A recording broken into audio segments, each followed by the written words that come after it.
沈超，别给脸不要脸！你爹生前欠我的300两白银，既然你现在家徒四壁拿不出钱，那就按大钱收法，拿你沈家祖传的制墨秘方抵债。至于你嘛，添了这发配器，去城外的黑石废矿做一辈子苦工抵利息。300两，赵管事，你们四海商会的账本做的未免也太低级了。死到临头还敢嘴硬！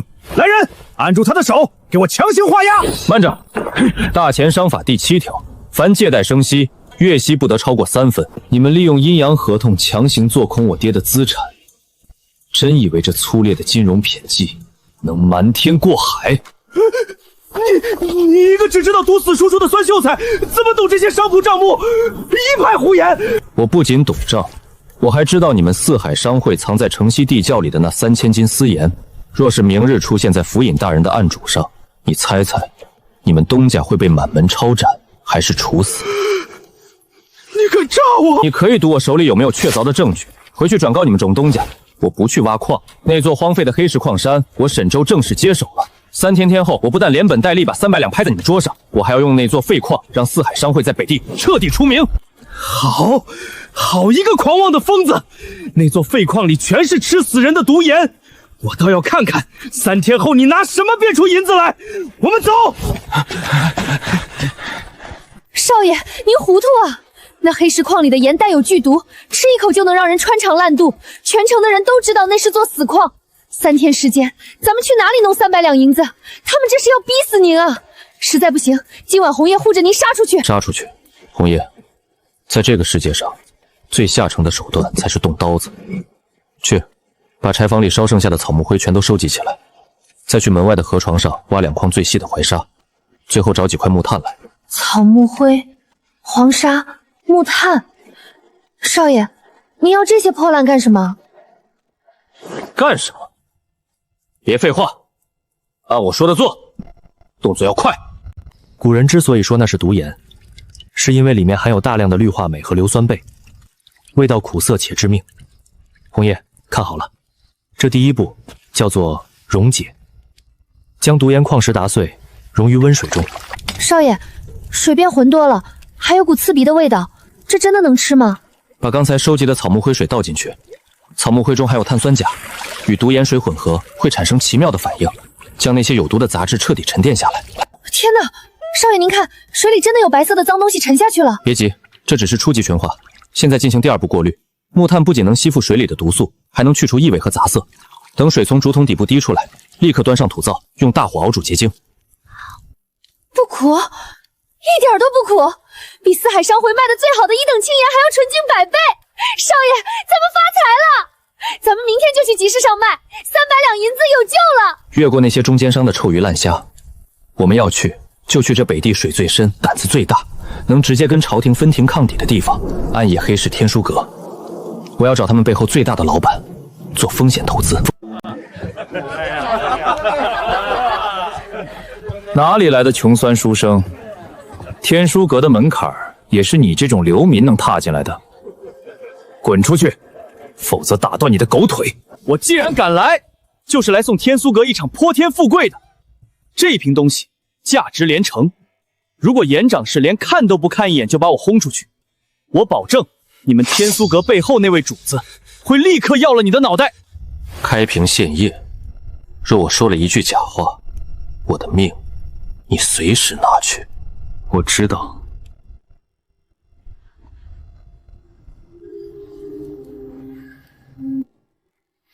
颜辉，住手！把那书生手里的东西呈上来。是，主子。这是盐，怎么可能有比皇家公盐还要雪白细腻的盐？主子，这简直是神物！有点意思，放眼整个大钱，还没人敢在我的地盘上空手套白狼。小书生，你想怎么跟我合作？很简单，技术我出，渠道你出，所得利润3-7分账，我7，你3。狂妄！你竟敢让我们主子拿小头！因为我给你们的不是一瓶盐，而是垄断整个大钱经济命脉的绝对权利。狂妄至极！整个北地，就算是府尹大人到了我们天苏阁，也得客客气气。你一个连饭都吃不起的落魄生，拿一瓶不知道从哪儿弄来的盐，就敢狮子大开口要7成利润。主子，属下这就把他剁了，丢进流沙河。严长士，这雪花精盐，全天下只有我一个人会提损。你们天随阁是有钱有势，暗线遍布大钱，但没有我的技术，你们就只能继续倒卖那些带着苦味的盐。究竟是我狂妄，还是你们缺乏对技术垄断这4个字的认知？技术垄断，好一个新奇又狂妄的词。颜辉，退下。主子，这小子分明是在消遣我们。同样的话，我不想说第2遍。小书生，你很聪明，懂得用这瓶盐来敲门，但3期分账你拿7成，胃口太大了。没有我的商路，你的盐1斤都卖不出去。甚至你只要敢踏出天辉阁的大门，四海商会明天就让你意外横死。55分账，这是我的底线。既然谈生意，那我们就用纯粹的商业逻辑。你的商路确实值钱，但在定价权面前，渠道只能排第2。这雪花盐成本极低，只要我愿意，我可以把价格压到比官盐还低。我也可以把它包装成专供皇室的贡品，1两盐卖出10两黄金的天价。我出让3成利润，买的是天书阁的安保，3七分，1分都不能少。不仅如此，我今天还要向你预支500两白银，作为天使投资。天使投资还要让我先给你垫钱，你凭什么觉得我会答应？凭着大钱的天快要变了，当今圣上龙体抱恙，国库空虚，北地边关的军饷已经拖欠了半年。天书阁表面做黑市买卖，暗地里却在疯狂囤积粮草铁器。别以为我不知道你们在筹谋什么，我就是那个能给你们造出金山银海的财神爷。这个理由够吗？好一个眼光毒辣的狂徒！500两我给你，3期分账我也答应你。但如果1个月内我没看到这雪花精盐垄断北域的黑市，那我的项上人头，严掌义随时可以来取。拿钱，签契。时辰到了，把沈家给我围起来。沈州那个酸秀才要是拿不出300两，直接给我绑去黑石废矿，家里的破铜烂铁全都给我砸了抵债。谁敢动我沈家的东西一下，我保证他今天横着出这个村子。哟，我还以为你连夜跑了呢，怎么出去借了一圈，谁愿意借钱给你这个穷酸鬼？少废话，没钱就乖乖画押认命。红叶，给赵管贵水开开眼。这不可能！你哪里来的这么多官银？你一定是偷的！哼，睁开你的狗眼看清楚，这钱是天规阁给我的预付款。你若觉得是偷的，大可以去天规阁报官，看看严掌事会不会把你四海商会连根拔起。天虚阁，你一个罪臣之子，怎么会和黑市的天虚阁扯上关系？这300两，连本带利还清我爹的债务，剩下的200两。买下那座黑石废矿的所有权。我欠！沈州，你别得意太早，那可是座死矿，你就算把它买下来，也变不出金子来。变不出金子？赵管事，你对现代工业的力量一无所知，滚！少爷，咱们虽然拿下了矿山，也雇了10几个流民，但这些矿石坚硬如铁，光靠人力一天也产不出20斤精盐啊！天禄阁要的量那么大，我们来不及的。要不红叶用内力帮您劈石头？用内力劈石头？红叶，在这个时代，最廉价的是人力，但最没有效率的也是人力。真正的量产靠的是机器。我已经画好了图纸，我们要在这里建造大前王朝第1座水利连机出，利用水流的落差带动巨大的水轮，水轮的轴上安装波膀，水流转动，波膀就会自动抬起达1000斤的包屉木锤，再重重砸下。只要这大河不干涸，这铁锤就会日夜不停地粉碎矿石。不仅如此，粉碎后的矿石将通过斜坡滑道直接进入沉淀石。我要把这座废弃的矿山改造成一条全自动的流水线。半个月后，我要用铺天盖地的雪花咸盐彻底砸穿北地的物价。少爷，水轮的齿轮全部咬合完毕，拨杆已经卡进去了，随时可以开闸。开闸，放水。动了，少爷，他真的自己转起来了。这是什么仙家法术？老天爷啊，这是什么仙家法术？这铁锤居然自己会动，一锤下去抵得上我们10个壮汉砸一天啊！沈老板莫不是神仙下凡？都站起来，别拜了，这不是法术，这叫重工业流水线。红叶，立刻安排人手，将粉碎后的矿石通过滑道直接推入下方的齐天日，加入草木灰、3班倒，12个时辰连轴转。炉火绝对不能停。是少爷，有了这水利连接醇，咱们一天就能出产上千斤的银盐。四海商会那帮准话做梦都想不到咱们能这么干。上千斤只是个开始，装车，我们去见陆青鸾。收割市场的时间到了。这全都是足足1万斤，你到底是怎么做到的？就算你雇了上千亿个矿工不眠不休，也不可能在半个月内弄出这么多青盐。商业机，严长士，你只需要知道，只要天虚阁的银子和渠道到位，这样的货，我每天都能给你拉1万斤过来。沈周，你确实给了我一个极大的惊喜。北地的官办盐场1个月也产不出1万斤，你手里这座废矿简直是一台印钞机。不过货太多也未必是好事，黑市吃不下这么多银盐，如果强行掀逆联央，便会引此商会和北地官府的警觉。这等上好的银盐相往千里送往京城，打上天乐人银的旗套，专卖给达官贵人。不行，1两银子1斤，那是小作坊的思维，更是暴殄天物。我要你把这批井盐的价格定在30文1斤，明天一早全面铺开，不仅是黑市，还要通过你们的渠道散给北地所有的底层米面铺子。30文？你疯了！四海商会卖的劣等粗盐还要40文1斤，你这比贡盐还好的东西卖30文，这简直是在拿金子当黄土卖！主子，这书生根本不懂做生意，他这是在败家。我做事还轮不着你来管。给我一个理由，你放着10倍的暴利不赚，非要把价格压到泥土里，你想干什么？你最好给我一个能说服我的答案，否则我绝不会允许你这么糟蹋我的财路。哼，因为我要在1周之内彻底摧毁四海商会的资金链。四海商会的粗盐开采人工费极高，加上长途运输和打点各路官府的损耗，他们的成本价至少在25文，卖40文，他们有利润，所以他们能维持庞大的商会运转。颜辉，陆青鸾，你想想看，当市面上出现了一种价格更低、质量却好上100倍的盐，你猜四海商会库存的那几10万斤粗盐还能卖得出去1两吗？资金链一断，整个商会就会不攻自破、土崩瓦解。我这盐成本有多低？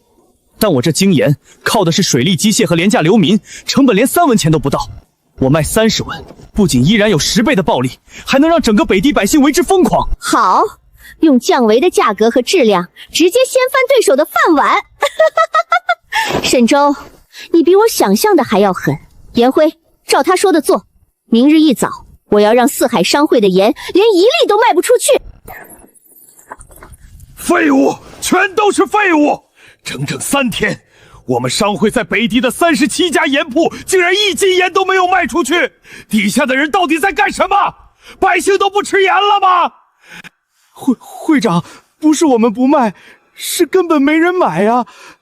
您看这个，这是今天早上城西菜市场的张寡妇花30文钱买来的盐。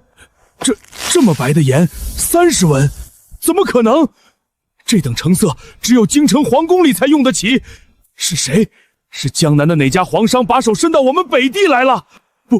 不是江南的皇商，我们派人去打听了，这些盐的源头是黑市的天竺阁，而给天魁阁供货的人是沈筹。你放屁！沈周那个落魄书生拿什么造出这种神仙盐？他手里只有那座吃死人的废矿。千真万确啊，会长，他不知道用什么手段，在废矿河边造了个巨大的木头怪物，不用人砸，那木头锤子自己就能把石头砸成粉。那座毒矿被他变废为宝了，现在城里的百姓全在疯抢他的精盐。我们会仓库里压着的30万斤粗盐全成废石头了。大同钱庄那边听说我卖不动货，今天一早已经派人来催债了，我们的账上空了呀。好狠的绝孤计，好大的户口！他这是想用30文的价格，生生逼死我们四海商会呀！30万斤盐要是砸在手里，我们四海商会100年基业就全毁了。断人财路如杀人父母。既然他沈周不给我们留活路，那就别怪我心狠手辣。赵德，去把城外飞鹰寨的大当家给我请来。既然那是座生金蛋的矿山，我四海商会吃不到，他沈周也别想安稳的吃。会长英明，飞鹰寨那帮人要钱不要命，只要给足银摸过去，把那个造盐的木头怪物一把火烧了，再把配方抢过来，整个北地的盐业就还是我们的天下。沈周，一个毛个油书生也敢跟我斗？今晚我要让他连本带利全都吐出来。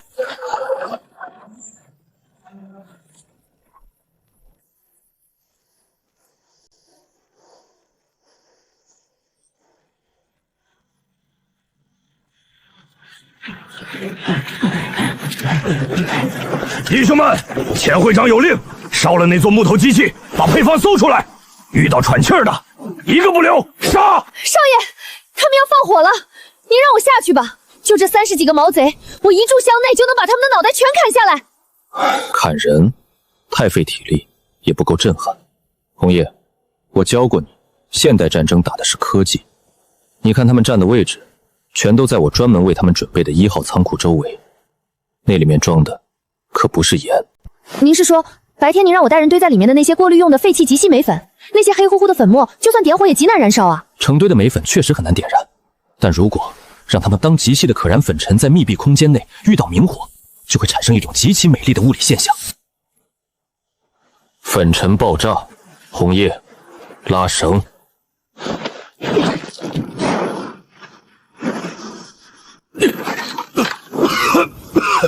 这什么鬼地方？怎么全是灰？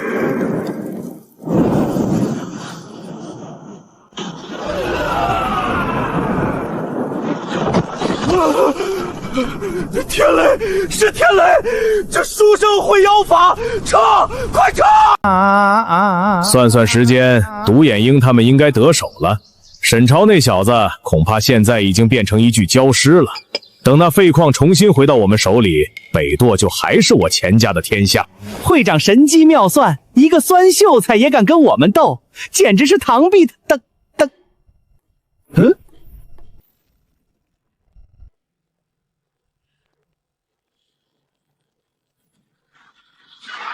沈周，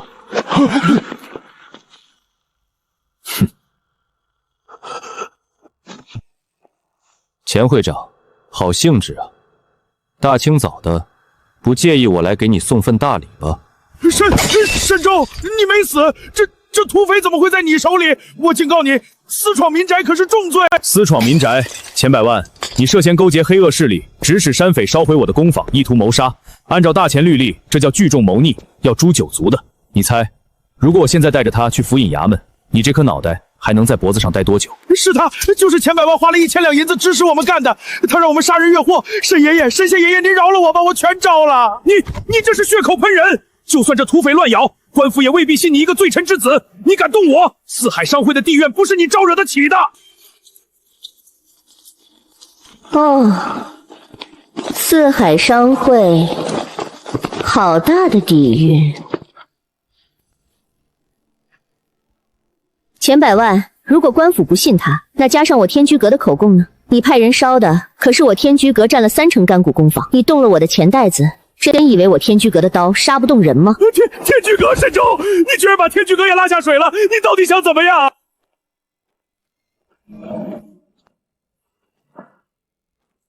我想怎么样？很简单，收购。你的30万斤粗银已经彻底滞销，一文不值。你账上现在1分钱都没有，连下个月伙计的工钱都发不出，加上勾结土匪的死罪，你现在唯一能做的就是破产清算。这是一份收购契约，四海商会名下的37家铺面、3条运输线以及所有的仓储网络，我沈周全盘接收。至于你那30万斤卖不出去的粗盐，我大发慈悲，按每10厘1文钱的废品价全收了。签字，我饶你一命；不签，明天你全家流放宁古塔。10斤1文钱，你这跟明抢有什么区别？会长不能签啊，签了我们就倾家荡产了。红叶，让他闭嘴。聒噪！我签！沈周，你够狠，你简直不是人，你是魔鬼！商场如战场，慈不长兵，义不长财。从今天起，北地的盐业只有一个规矩，那就是我沈周的规矩。带着你的人滚！10斤1文钱，用粉粘爆炸摧毁敌人的武力，再用财务危机逼迫对方签订城下之盟。沈周，你这空手套白狼的手段真是让我大开眼界。你就不怕有一天我天出阁也变成你口中的猎物？陆长史，你错了。对于真正的同类，我不喜欢吞并，我更喜欢绝对控股。四海商会只是个开始，你准备好跟我一起掀桌子了吗？少爷，从今天起，这北地最大的商会就姓沈了。北地37家铺面全部盘点完毕，只要我们的雪花今天一上架，这日进斗金的日子就真来了。日进斗金，红叶，在没有绝对的武力和权力保护伞之前，怀璧其罪。商界的巨鲸倒下，闻着血腥味赶来的，可不只是天苏阁这种地下势力，还有这北地真正的天。红鹤商会，好大的口气！燕雀安知鸿鹄之志？只可惜在北地这亩3分地上，就算你是条真龙，也得给我盘着。来人，把门给我封了！我看谁敢！我们合法合规盘下的商会，凭什么封门？合法合规，沈抽，本官怀疑你这商会暗中勾结山匪，私吞四海商会资产。县令大人有令，所有铺面即刻查封。还有你那黑石废出产的所谓精盐，来路不明，必须将配方和制法上交统一调孙师爷，你不要欺人太甚！上交配方，孙师爷，县令大人这胃口比四海商会还要大呀，连吃相都不过瘾。沈抽，你是个聪明人，你用雷霆手段弄垮了钱百万，县令大人很欣赏你。但你要搞清楚，这北地的天是县令大人，大人说了，只要你把盐矿7成的干谷和配方交出来，以后你就是北渡商界的红人，否则大钱律例莫须有的罪名，足够让你再流放3000里。孙师爷说的对，民不与官斗。既然县令大人想要这丰田，你们尽管听。不过盐矿的干谷和配方，我需要3天时间整理造册，3天后我亲自送到县衙。算你识相，我们走。3天后若是见不到配方，本官拿你试问。少爷，您怎么能答应他们？那精盐配方是咱们的命根子，大不了咱们跟他们拼了，平民的手段，暗杀了那狗官也不在话下。暗杀那是下城莽夫的手段，我要的是让他身败名裂，倾家荡产，让整个北域的官场都为之胆寒。他不是想要钱吗？好，我就用他最引以为傲的官办钱庄，给他掘一个万劫不复的坟墓。红叶，派人去把四海商会仓库里那些不值钱的石英砂、石灰石全都给我拉到废矿去，再从精盐提存的废料中提取出玄甲，我要开窑烧火。少爷，咱们不炼盐，改烧石头了，那些破石头能有什么用？照做就行。保持鼓风，温度必须达到最高。将溶液倒入平整的铁槽中，用重力压平，注意降温的速度，千万不能炸裂。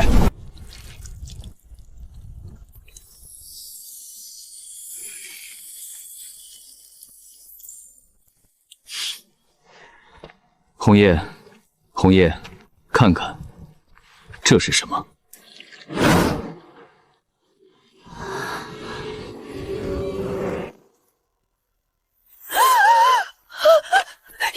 妖术！少爷，里面有个人把我的魂魄吸进去了。看清楚，那不是妖术，那是你自己的脸。这东西叫做琉璃仙镜。红叶，如果把这面镜子给视美如命的达官贵公，他们愿意出多少钱？这等神物，物价绝对是贵妇为了质保，倾家荡产也会买的。走价就对了。我们去见陆青鸾。听说你的商会被县令给封了，怎么，北地这块硬骨头，你沈州也有咬不动的时候？需要我天租阁出手替你摆平那个贪官吗？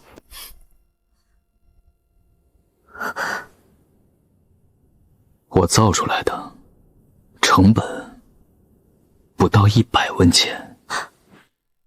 100文？这东西要是拿去京城，1万两白银一面都有人抢破头。你想干什么？我不去京城，我要你在3天后在天虚阁举办一场北地最高级别的秘密拍卖会，把北渡所有的豪门世家、富商巨户，包括县衙里的那些达官仙贵，全都给我请来。就说天书阁得到了10面来自海外仙山的琉璃神镜。饥饿营销，你想狠狠宰北吏这些富商一笔，可是这和反击县令有什么关系？宰他们只是第一步，我要的是挤兑。大钱的钱庄实行的都是存1带3的把戏，县令手里掌控的恒通钱庄是北地最大的金库，他库房里可能只有10万两现银，但他放出去的银票却有30万两。拍卖会上，这10面镜子会被炒上天价。那些富商为了买到神镜，一定会拿着大量的银票去恒通钱庄兑换现银，而在同一时间，我沈州会拿着这2天我们盐矿赚来的所有银票，以及四海商会留下的账目，派几百个人去恒通钱庄提现。你是要抽干恒通钱庄所有的现银？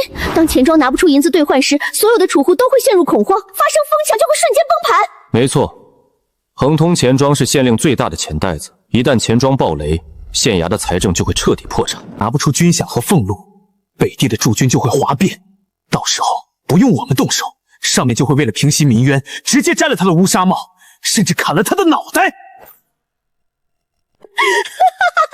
你这个脑袋里到底装了多少毒计？好，这场倾覆北地官场的豪赌，我天锡堂陪你玩到底。3天后，我要让恒通钱庄连1文钱都拿不出来。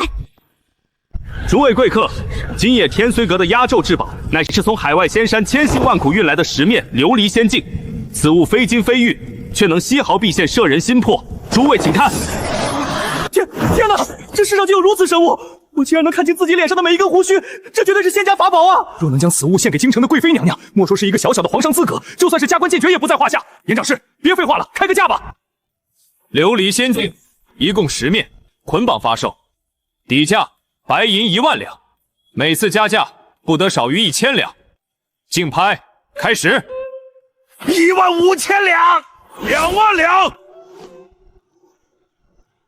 我出5万两。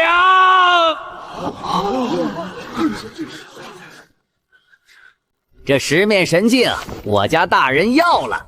这都是北地最大钱庄恒通钱庄的本票，见票即对，谁还跟我争？5万两，成交！恭喜这位客官。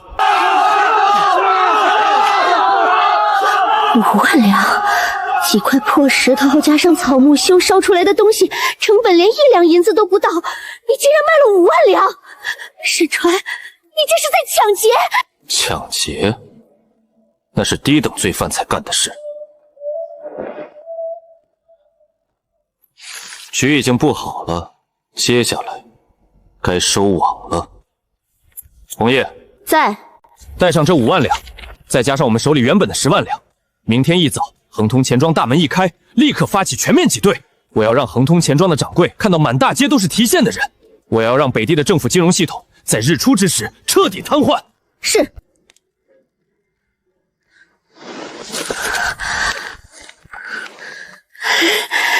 是，少爷，明天一早，恒通钱庄寸草不杀！都给我精神点儿！咱们恒通钱庄背后可是县衙，放眼整个北渡，谁敢赖我们的账？今天再放出去2万两的高利贷，下个月取钱！快给我取钱！我要提现3000两，立刻马上！我听说恒通钱庄把银子全拿去买海外仙物了，库房空了，再不取钱就全变成废纸了！快退我那10两银子！这是怎么回事？怎么这么多人来提现？伙计，快去库房看看还有多少现银！掌柜的，库房里满打满算只剩下不到8万两现银了，但门外这些人手里拿着的银票加起来恐怕有20万两啊！完了，全完了！这是有人要整死我们钱庄啊！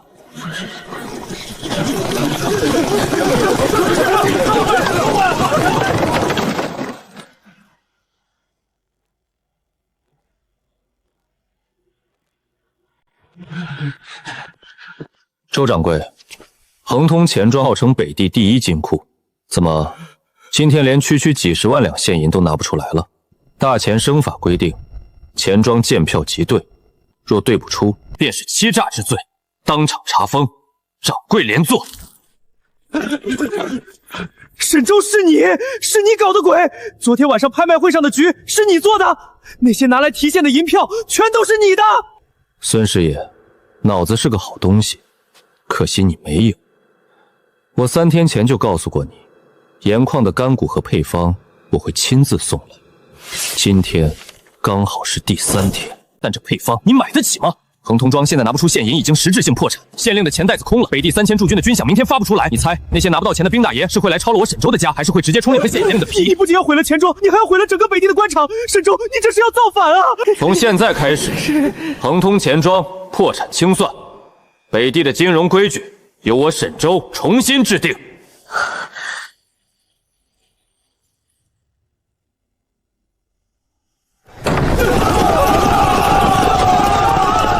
大胆狂徒，竟敢聚众闹事，煽动暴民，冲击官办钱庄！赵将军，立刻把这个意图谋逆的乱臣贼子给我拿下，就地正法！弓弩手准备，将这反贼拿下！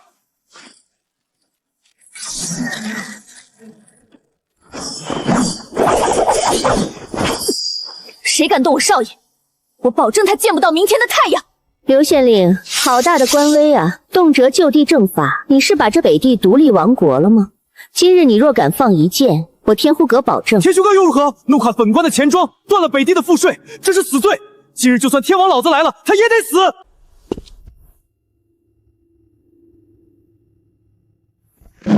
死罪？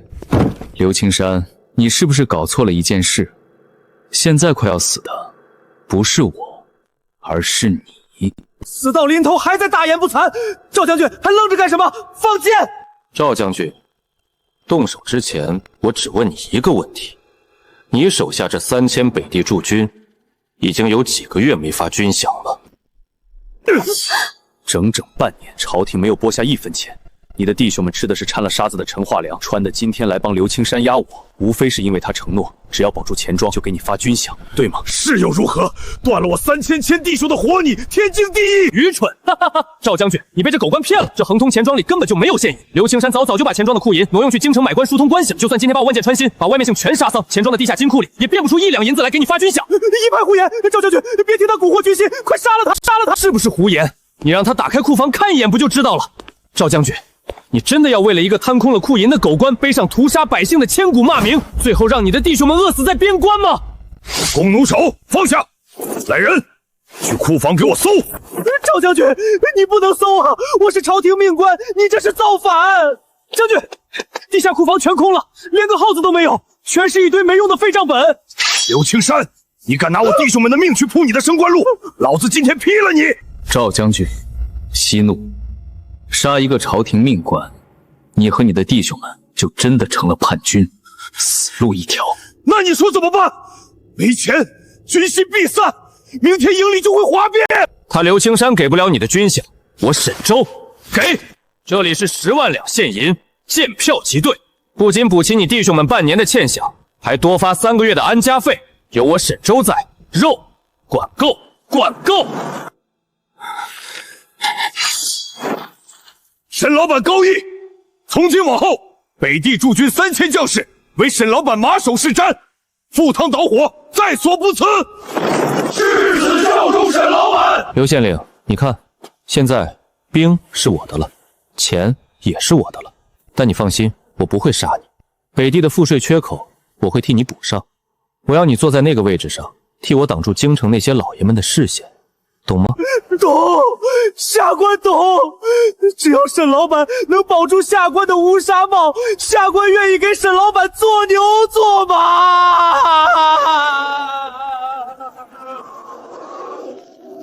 用5万两的琉璃镜泡沫引发挤兑，做空县衙的财政，再用10万两白银买下3000驻军的效忠。沈周，你今天这一手经济兵变，真是让我叹为观止。这北地现在名义上是朝廷的，实际上已经是你沈家的天下。北地太小了，装不下我的局。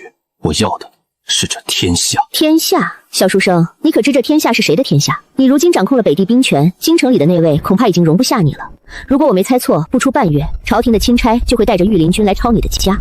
所以我才需要你。天绥阁的暗线遍布大前，甚至能直达天听。陆长是你隐藏了这么久的真实身份，是不是也该对我这个合伙人透个底了？一个普通的黑市掌柜，可调动不了那种级别的黑甲精锐，更不可能对朝廷的动向了如指掌。沈周，有时候太聪明会死得很快。我的身份你现在还没资格知道，但只要你能继续为我创造这种奇迹，我可以保证，这大前王朝除了当今圣上，没人动不了你。不需要你保证，因为很快我就会创造一种东西，我要用这东西直接取代大前流通了1000年的真金白银。什么东西？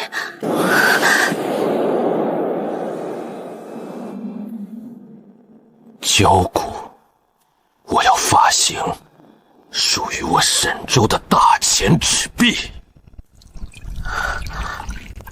少爷，咱们费了这么大劲，吞了恒通钱庄，把北利所有的现银都集中在咱们手里，为什么现在要把这些真金白银锁在库房里，反而去印这些破纸？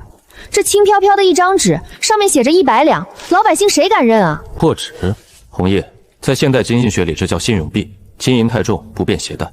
我要做的是用这一张纸把整个大前王朝的财富，这就叫剪刀差。沈周，你这是在玩火。自古以来，货币的铸造权都在朝廷手里，你私自印发这所谓的交子，等同于谋逆。而且，就算你印出来，一旦有人伪造，你的信誉就会瞬间崩塌，到时候整个北渡的经济都会随之毁灭。陆长室，你看看这张胶笔上的墨迹，这墨在火光下竟然隐隐泛着暗金色的幽光，而且纸张内部竟然有极为繁复的云纹透影，这是怎么做到的？还记得四海商会最初逼债时想要抢夺的沈家祖传制墨秘方吗？我在这秘方里加入了极其辉亮的磷粉和特殊矿物质，全天下除了我沈周，没有任何人能仿做出这种墨和这种纸。好，就算没人能伪造，可你如何让人心甘情愿地把手里的真金白银交给你，换取这几张纸？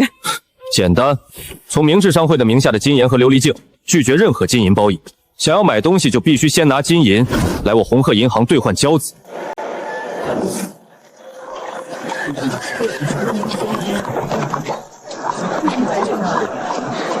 掌柜的，我们要提货，这是10万两现银，快给我们提5万斤雪花精盐，再不提货，外省的盐商就要把我们的市场抢光了。这位客官，实在对不住，沈老板从今日起，红月商会所有货物拒收现银。拒收现银？你们疯了吗？收交子。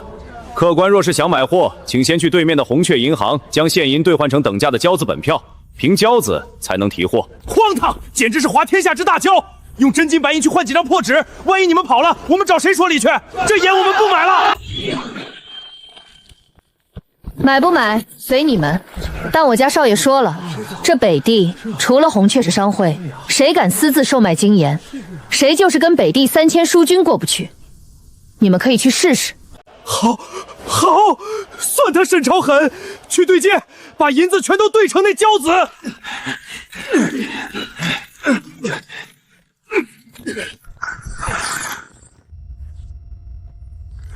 听说这北地出了个了不得的狂徒，不仅垄断了食盐，还烧出了什么琉璃仙境，这等暴力竟然敢不往京城上贡，简直是自寻死路。皇上有旨，命本官彻查北地商道，这次本官要将那沈周连皮带骨，生吞活剥了。大人放心，属下带来了300大内精锐，这北地穷乡僻壤，谁敢抗旨不遵，属下直接砍了他的脑袋，抄了他的家。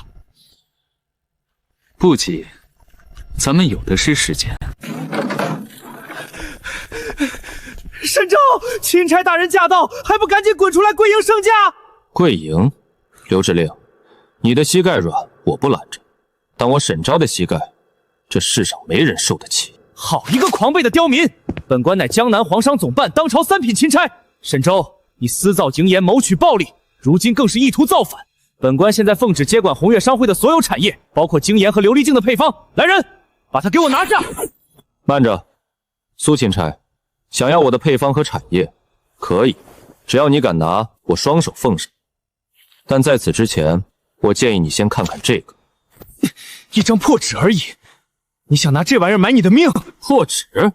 苏大人，你刚来北地，恐怕还不知道，如今整个北渡只认为我沈周发行的这交子，另外北渡3000驻军的军饷发的也是交子。开仓放银，苏大人你还不明白吗？这叫经济崩台。一旦百姓发现手里的交子成了废纸，明天一早，整个北地就会爆发史无前例的大暴乱，30万暴民和3000叛军，不出3天就会直逼京城。你不是要接管红血商会吗？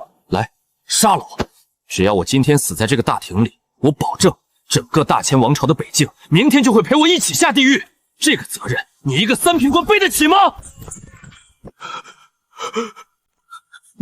你到底想怎么样？沈初，你就算绑架了北地的经济，你也对抗不了整个大前的朝廷。对抗朝廷？苏大人言重了，我怎么会让钦差大人空手而归呢？这匣子里是100万两红雀交币的本票，以及红雀银行在京城分号的1成干股。苏大人，只要你今天上奏朝廷，说北地商道繁荣，红雀商会乃是大成重量，并且奏请皇上将交币定为大臣官方认可的流通货币，这1成干股就是你的了。100万两，1成干股，你要在京城开钱庄，还让我做股东？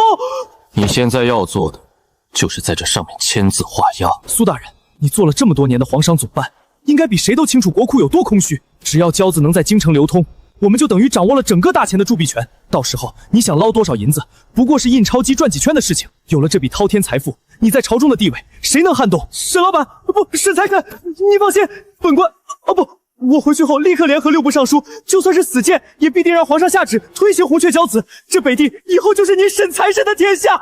好，这简直是妖孽啊！